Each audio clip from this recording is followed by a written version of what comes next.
प्रिय भाई बहनों, शुभाशीष। आज का यह वीडियो कक्षा 10 इतिहास विषय के अंतर्गत पाठ 2 भारत में राष्ट्रवाद का उदय का यह 9वां भाग है। इस वीडियो में आज आप सभी गांधी इरविन समझौते के बारे में अध्ययन कर रहे हैं। भाई बहनों, इस समझौते के पूर्व जो आंदोलन हुआ वो सविनय अवज्ञा आंदोलन हुआ। उसको हम प्रथम सविनय अवज्ञा आंदोलन कहते हैं, जो नमक कानून बनाने के विरोध में हुआ। अंग्रेजी सरकार नमक कानून बनाए कि कोई भी भारतीय और बिना अंग्रेजों की अनुमति के समुद्र तट पर नमक नहीं बना सकता, और जो विदेशी नमक आ रहे हैं, अंग्रेजों द्वारा नमक आ रहे हैं भारत में, उसी नमक को खरीद करके खाना ये भारतीयों के लिए मजबूरी बन गई। अब भारत और भारत के लोग नमक के लिए तरसने लगे। तो गांधी जी ने लाहौर अधिवेशन 1929 ईस्वी में हुआ था। उस लाहौर अधिवेशन में कांग्रेस के सभी सदस्य मिलकर के और सविनय अवज्ञा आंदोलन करने का निश्चय किया, और आगे सविनय अवज्ञा आंदोलन हुआ, जैसा कि पूर्व के वीडियो में हमने बताया। और सविनय अवज्ञा आंदोलन की समाप्ति गांधी इरविन समझौते के माध्यम से हुई। जो प्रथम सविनय अवज्ञा आंदोलन हुआ, उस सविनय अवज्ञा आंदोलन की जो समाप्ति हुई वो गांधी इरविन समझौते के माध्यम से हुई, जो 5 मार्च 1931 ईस्वी को गांधी इरविन समझौता अर्थात गांधी और लॉर्ड इरविन के मध्य 1930 ईस्वी में हुआ।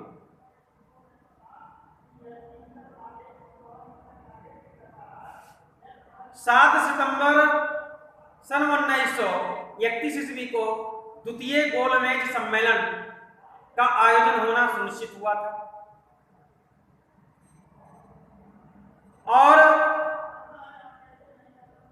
12 नवंबर से 13 जनवरी 12 नवंबर 1930 ईस्वी से 13 जनवरी सन 1931 ईस्वी तक ये प्रथम गोलमेज सम्मेलन लंदन में आयोजित हुआ था। भाई बहनों, आपको बताना चाहूंगा कि जितने गोलमेज सम्मेलन हुए थे वो लंदन में आयोजित हुए थे, अंग्रेजी सरकार द्वारा आयोजित किए गए थे। उसमें और अंग्रेजी सरकार और वहां के महाराजा या महारानी जो भी हुआ करती थी,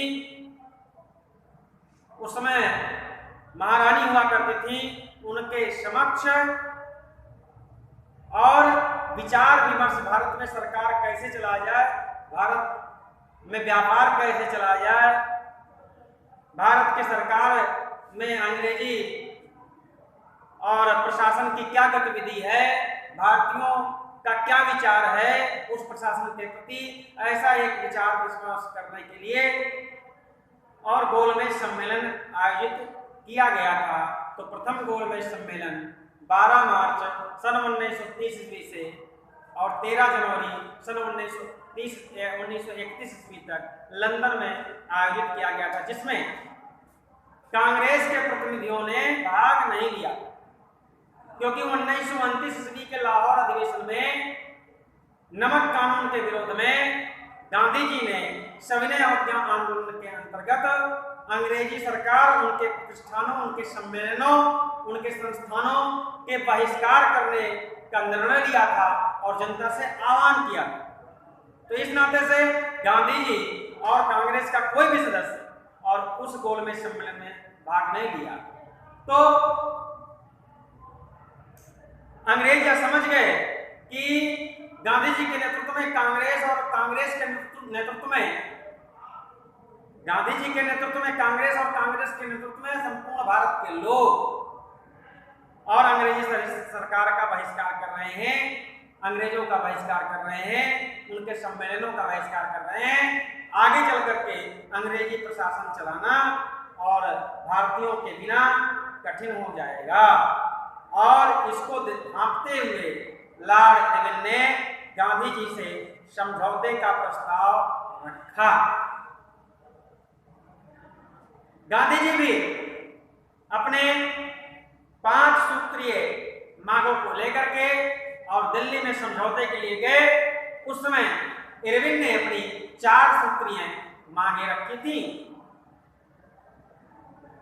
जैसा कि यहाँ ब्लैक बोर्ड पर लिखा हुआ है, गांधी जी की जो पहली शर्त थी वह हिंसा के आरोपियों को छोड़कर बाकी सभी राजनीतिक बंदियों को रिहा कर दिया जाए। अर्थात जो सविनय अवज्ञा आंदोलन में जो बंदी बनाए गए उसमें जो हिंसा के आरोपी हैं उनको छोड़ करके उनको बंदी रखा जाए, बाकी शेष जो हिंसा के आरोपी नहीं हैं उनको छोड़ दिया जाए, उनको मुक्त कर दिया जाए।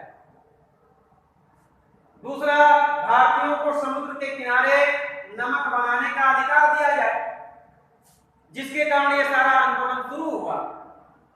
तो वह नमक बनाने का अधिकार दिया जाए भारतीयों को। तीसरा, भारतीयों को अंग्रेजी शराब व विदेशी कपड़ों की दुकानों पर धरना देने की अनुमति दी जाए। गांधी जी ने आंदोलन के समय आपको पढ़ाया गया है कि भारतीय महिलाओं को अंग्रेजी शराब की दुकानों और विदेशी कपड़ों की दुकानों के समक्ष धरना देने का आह्वान किया था। तो ऐसा भारतीय महिलाएं और कुछ पुरुष ऐसा कर रहे थे। विदेशी कपड़ों की दुकानों पर, विदेशी शराबों की दुकानों पर वो धरना दे रहे थे, अनशन कर रहे थे।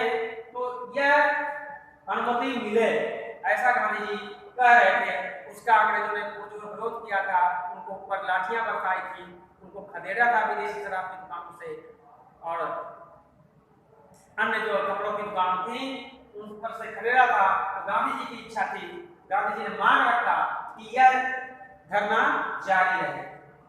अगला, आंदोलन के दौरान त्याग पत्र जो देने वाले लोग थे, भारतीय थे, उनको पुनः उनके पदों पर बहाल किया जाए।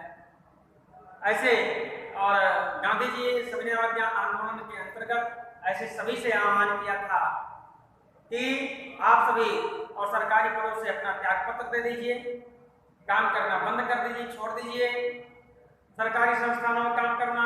तो लोग भारतीय लोग किए थे। तो गांधी जी कहे कि ठीक है, जब समझौता होगा तो उनको उनके पदों पर बहाल कर दिया जाए। आगे 5वां जो उनका मांग था, आंदोलन में सरकार द्वारा भारतीयों की जब्त की गई संपत्ति उन्हें लौटाई जाए। आंदोलन के समय अनेक ऐसे और जमींदार थे, अनेक ऐसे लोग थे जो अंग्रेजों के विरुद्ध खड़े हुए और उनकी संपत्ति जब्त की ले गई। अनेक ऐसे क्रांतिकारी नेता थे, तो उनकी संपत्ति उन्हें वापस लौटा दी जाए, ऐसा गांधी जी का कहना था, ऐसा गांधी जी का नाम था। इसके विपरीत लॉर्ड इरविन की शर्त थी, कांग्रेस की ओर से सविनय अवज्ञा आंदोलन स्थगित कर दिया जाए, अर्थात जो सविनय अवज्ञा आंदोलन चल रहा है उसे स्थगित कर दिया जाए। और कांग्रेस जो 7 सितंबर 1931 ईस्वी में होने वाला द्वितीय गोलमेज सम्मेलन है, उसमें कांग्रेस भाग ले, अर्थात उसमें हिस्सा ले मंत्रणा करने के लिए। तीसरा, कांग्रेस ब्रिटिश सामानों का बहिष्कार ना करे। सीधा जवाब आ रहा है, यहाँ गांधी जी कह रहे हैं कि विदेशी कपड़ों और विदेशी शराबों की दुकानों पर और हम धरना देंगे, ऐसा जो है हमको अनुमति मिले। और यहाँ इरविन कह रहा है कांग्रेस ब्रिटिश सामानों का बहिष्कार ना करे। अगला, चौथा, गांधी जी की पुलिस द्वारा की गई जो ज्यादतियां हैं उसकी जांच की मांग थी।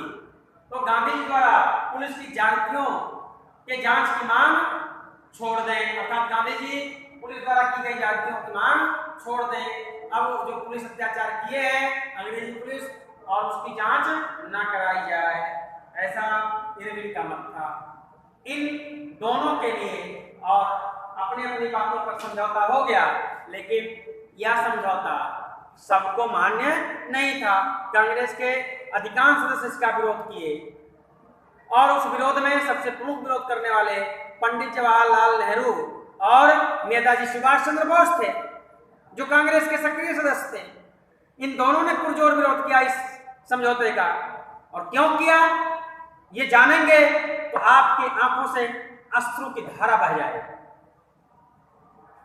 जानिए गांधी जी ने क्या गलती किया था इस समझौते में। ये बहुत महत्वपूर्ण समझौता था।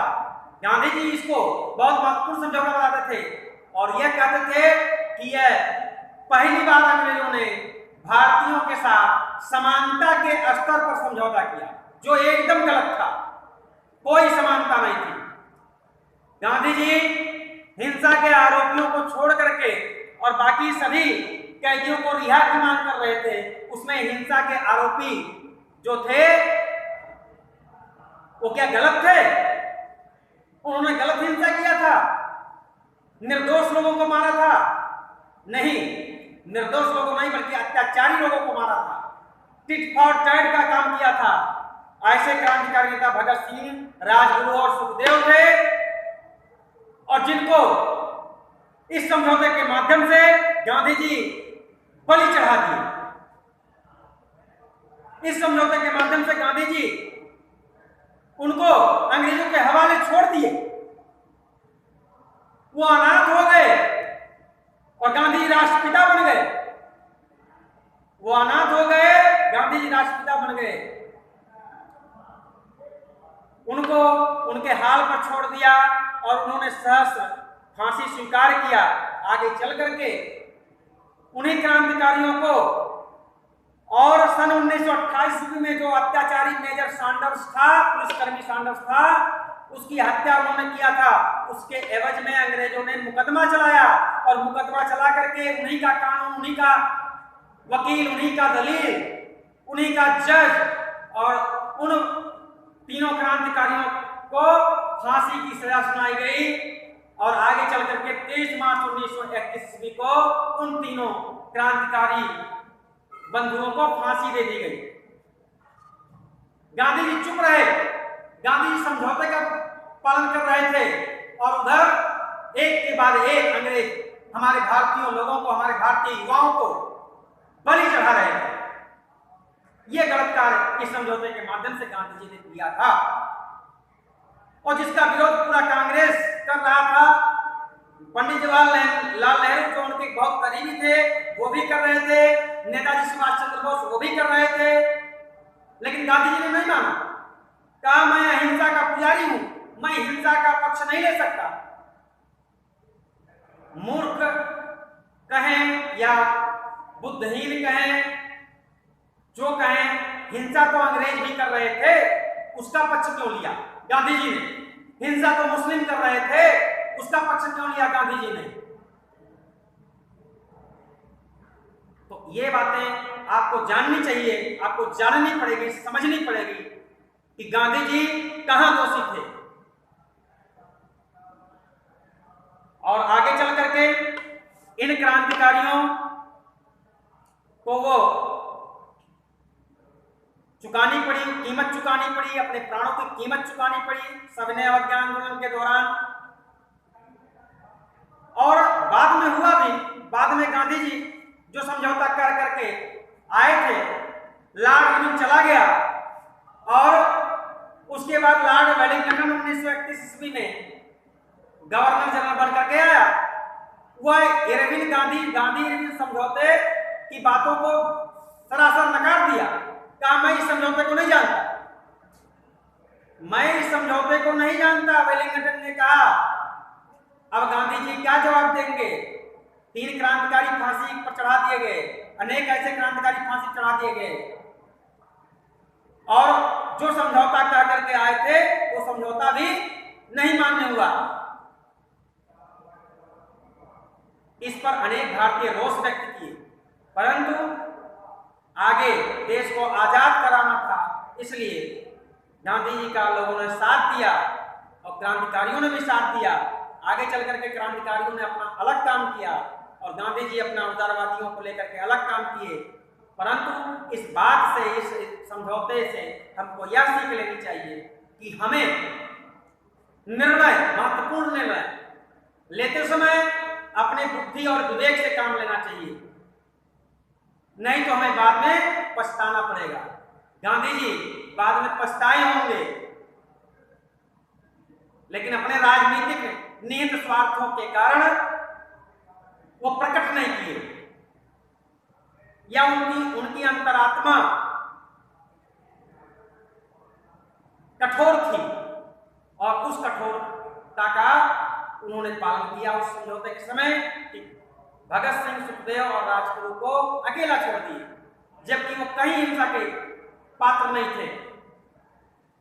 अंग्रेज हिंसा कर रहे थे, अंग्रेजों का पक्ष गांधी जी ने मुस्लिमों का पक्ष लिया, लेकिन उन क्रांतिकारियों को, जबकि वो अपने देश को आजाद कराने के लिए अत्याचारियों को मारे थे, उन्होंने छोड़ दिया। आज के लिए इस वीडियो में इतना ही। धन्यवाद। इसका लेख हम भेज रहे हैं, उसको अपनी कॉपी में लिखिएगा।